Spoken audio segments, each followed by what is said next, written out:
안녕하세요. 책 읽는 그리스도인입니다.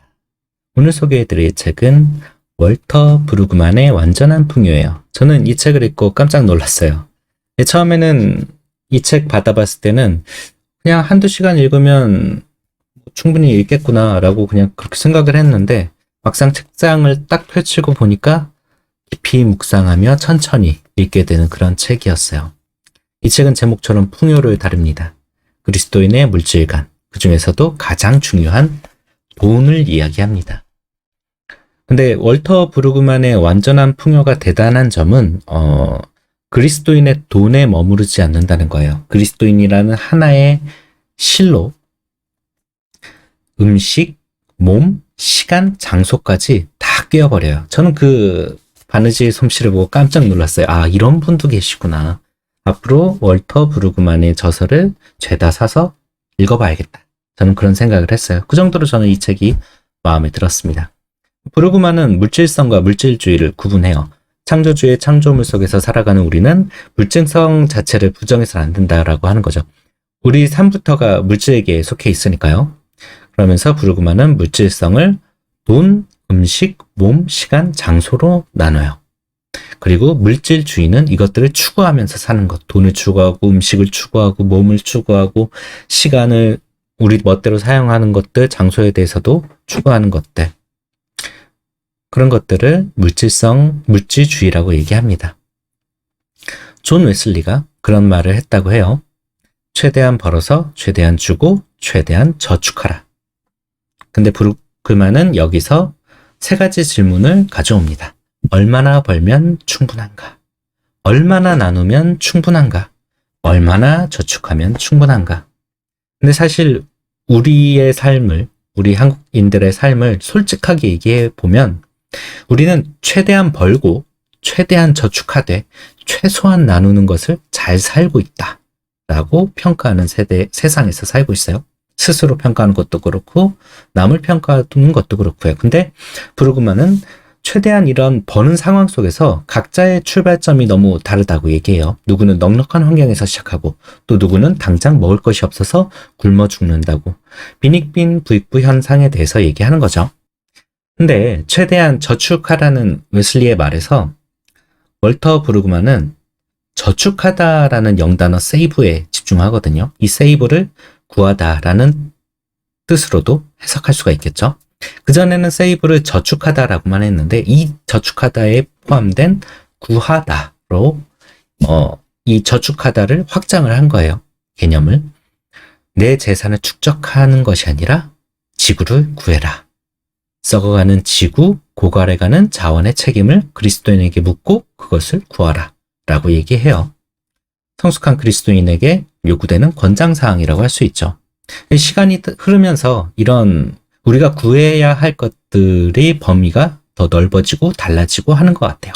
요즘은 환경에 대해서도 상당히 중요시 여기고 환경오염에 대해서도 많은 사람들이 고민을 하고 있으니까요. 거기에 성경적인 근거를 가지고 함께 참여하라 이렇게 얘기하는 거예요. 더 나아가서는 우리가 더 주도적으로 그렇게 해야 한다. 그리고 또 브루그만은 이웃을 구하라 라고 얘기합니다. 성경에서 물질과 관련한 구절을 살펴보면 나눔에서 절대 벗어날 수가 없어요. 우리가 구원받았다고 주장하고 그리스도인의 삶을 살아나겠다 한다면 남에게 보이기 위해서가 아니라 자연스레 내 것을 흘려보낼 수밖에 없어요. 브루그만은 최대한 주라라는 웨슬리의 말을 통해서 나눔을 구체적으로 설명합니다. 근데 여기서는 단순히 그냥 무조건 나눠라 이렇게 얘기하지 않고 책임감 있는 물질성을 요구합니다. 우리가 TV를 보다가 광고를 보고 감동해가지고 쟤를 불쌍하니까 구해줘야지 하고 돈을 입금할 수 있겠죠. 근데 그것도 좋은 일인데 기왕이면 계획적으로 내가 가진 재산을 그 사람들을 어떻게 체계적으로 도울 수 있을지 생각해보고 지속적으로 나누라는 거죠. 충동적인 나눔에 만족하지 말고 주기적이고 체계적이고 지속적으로 그렇게 나눔을 노력하라 라고 브루그만은 얘기합니다. 더 나아가서 돈에 대한 관리를 장소로 확장을 해요. 장소까지 관리해라. 그러니까 거기에 속한 이야기 중에 이런 것도 있었어요. 전국적인 체인망을 이용하는 뭐 대기업의 전국적인 체인망을 이용하는 거를 삼가고 그 지역의 상권을 살리는 형태로 돈을 써라라고 권유를 하죠. 그 돈을 사용해서 내가 처해 있는 그 장소 자체를 축복하는데 쓰라라는 거예요. 이런 식으로 브루그만은 자본주의 체계 속에서 현대인들이 구체적으로 어떻게 반응해야 하는지를 이야기합니다. 그런데 이런 맥락의 이야기가 돈이나 장소에 그치지 않고 음식, 몸, 시간에까지 일관되게 적용됩니다. 성숙한 그리스도인이라면 그것을 어떻게 사용해야 하는지 근본적인 질문을 던지고 성경적인 해답을 브루그만은 이 완전한 풍요라는 책을 통해서 보여줘요. 보통은 저는 그래왔던 것 같아요. 돈을 어떻게 다뤄야 할지 고민이 됐을 때 돈과 관련한 유튜브 강좌나 아니면 뭐 오프라인 강의 아니면 설교를 듣는다든가 책을 사보던가 그렇게 했던 것 같아요. 근데 생각을 해보니까 그런 것들의 한계는 돈만 다룬다는 것이 좀 껴 있었던 것 같아요. 그동안 제가 겪어왔던 것들을 보면. 그리고 그 부작용으로 그리스도인으로 하여금 더 돈에 집중하게 만드는 것 같아요. 그런 지점에서 우리는 다시 성경으로 돌아가야 한다고 저는 생각을 합니다. 성경의 전체적인 흐름을 보면 우리는 어떠한 경우에도 돈에 집중하는 결말에 이룰 수가 없어요. 만약 돈에 더 집중하게 만드는 책이나 설교나 강의가 있다면 그거는 책이나 설교 자체의 목표가 잘못 설정돼 있거나 아니면 받아들이는 사람이 너무 돈에만 치중한 나머지 거기에 정신이 팔려버린 것은 아닌지 스스로를 돌아볼 필요가 있다고 봅니다. 우리는 돈이라는 물질성을 통해서 하나님 나라를 누려야 하고 그리스도를 바라봐야 하는 그리스도인이니까요. 당연히 하나님 나라와 그리스도에게 집중해야 되는데 돈에 집중한다? 이거는 잘못 가고 있는 거예요. 예레미야 22장 15절 16절 말씀을 잠깐 볼게요. 네가 백향목을 많이 사용하여 왕이 될 수 있겠느냐? 네 아버지가 먹거나 마시지 아니하였으며 정의와 공의를 행하지 아니하였느냐? 그때에 그가 형통하였었느니라. 그는 가난한 자와 궁핍한 자를 변호하고 형통하였나니 이것이 나를 알미 아니냐? 여호와의 말씀이니라. 이 말씀에 따르면 가난한 자와 궁핍한 자를 변호하고 형통하였다고 되어 있어요. 그리고 가난한 자와 궁핍한 자를 변호하는 것이 하나님을 아는 것이라고 말합니다. 이웃을 사랑하는 것 자체가 하나님을 아는 방식이라는 거죠. 브루그만의 말이에요. 저는 이런 얘기를 통해서 감동이 되었고 내 삶을 그렇게 바꿔가야겠다라고 다짐하게 됐고요. 남미의 해방신학자 호세 미란다가 이 예레미야의 주장을 해서 이렇게 얘기했다고 해요. 야훼는 오직 이웃을 위한 정의와 연민의 인간 행위를 통해서만 알 수 있다. 야훼는 오직 이웃을 위한 정의와 연민의 인간 행위를 통해서만 알 수 있다. 우리가 다른 사람들이 야훼, 하나님을 어떻게 아느냐? 이웃을 위한 정의, 연민의 인간 행위 이런 것들이 그리스도인을 통해서 드러낼 때 그 사람들이 안다라는 거죠. 성숙한 물질성의 삶은 우리를 정의와 연민의 삶으로 초대합니다. 지극히 개인화된 자본의 축적을 거부하고 내 것을 나누는 삶으로 우리를 이끕니다. 브루그만의 말이에요. 저는 종종 왜 그렇게까지 하느냐? 라는 질문을 받곤 해요. 그렇다고 뭐 제가 엄청난 것들을 나누고 사는 건 아닌데 때때로 궁핍에 처한 상황에서도 제 것을 나누다 보면은 왜 그렇게 하느냐라는 타인의 물음과 저 자신의 물음을 마주하게 되는 거죠. 그 대답이 이 완전한 풍요라는 책에 있었어요. 그리고 저는 이 책을 읽고 제 생각을 정리할 수 있게 되었어요. 제 대답은 이런 것 같아요. 제 안에는 하나님이 계십니다. 그래서 저는 풍요롭습니다. 그래서 나누지 않고서는 못 참겠습니다. 제가 나눈 것들이 어디로 가는지 저는 모르겠어요. 그런데 성경에는 그것들이 천국에 쌓여 있다고 합니다. 그리고 그 천국이 죽어서 가는 그곳이 아니라 지금 내가 누리는 이곳이라고 말합니다. 그 덕에 제가 살고 있고요. 저는 잘 살고 있어요. 제 안팎은 누구보다 풍요롭습니다. 쥐어짜도 한 방울 나오지 않는 그 사람들과 달리 저는 쥐어짜기 전에 뭔가 자꾸 나오거든요. 그러니 풍요롭죠.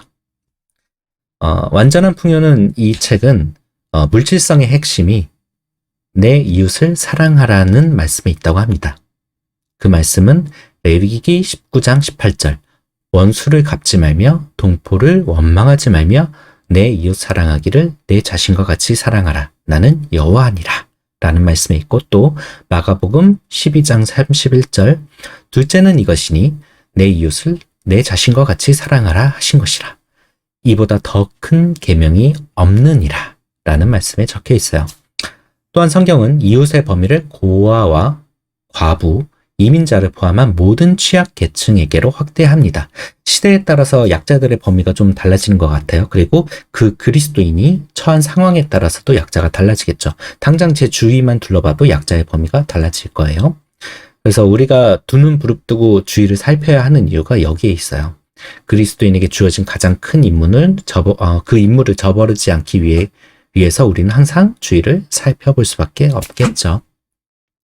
뉴욕타임즈의 칼럼니스트인 데이비드 브룩스가 이런 말을 했다고 합니다. 우리는 장소에 대한 애정을 토대로 하나로 묶여있다. 우리의 지역적 배경을 알고 서로 믿고 있는 이웃들에게 행하는 권력의 시스템을 견제하는 자들이 되라. 성경은 단순히 나 혼자 잘 살고 내 교회를 위해 봉사하라고 절대 말하지 않아요. 내가 선 그 땅이 사역지고 우리는 어느 누구 할 것 없이 모두가 선교사이고 우리가 그 땅을 축복하는 통로가 되라고 합니다. 그렇기 때문에 우리는 그리스도인으로서 책임감을 가지고 내 물질을 사용하고 퍼뜨리는 통로가 되어야 하고 더 나아가 지역과 나라와 세계와 이 지구를 위해서 다소 불편한 길로 굳이 나아가야 하는 거죠. 이 책은 정말 여러모로 생각할 거리가 많은 책이었어요. 제가 소개한 책 내용보다 많고 깊은 내용들이 이 책에 정말 그렇게 많지 않은 내용의 책에 가득 담겨 있습니다. 저는 이 책을 기독교 필독서로 추천합니다. 오늘도 기도로 마무리하겠습니다. 사랑의 하나님 감사합니다. 돈과 시간과 음식과 몸과 장소를 탐하고 그것들을 내 소유이자 권리로 여기는 세상에서 그리스도인은 어떻게 살아가야 하는지 생각해 보게 되었습니다. 그저 몇 푼의 돈을 매달 나눠준다고, 그저 11조를 꾸준히 드린다고 내가 잘 살고 있다고 착각하며 사는 건 아닌지 돌아보게 하소서. 성경을 알면 알수록 그리스도인으로서 살아가기가 어렵습니다. 그러나 우리는 율법을 믿지 않고 믿음으로 말미암아 삽니다. 그러나 우리에게 주신 믿음이 우리의 행실로 드러나는 성숙한 그리스도인이 되게 하소서. 가난한 자와 궁핍한 자를 변호하고 형통한 것이 하나님을 아는 것이라는 예레미야서의 말씀을 마음에 새기게 하시며 그 말씀을 따라 살아가는 내가 되게 하소서. 예수 그리스도의 이름으로 기도했습니다. 아멘. 감사합니다.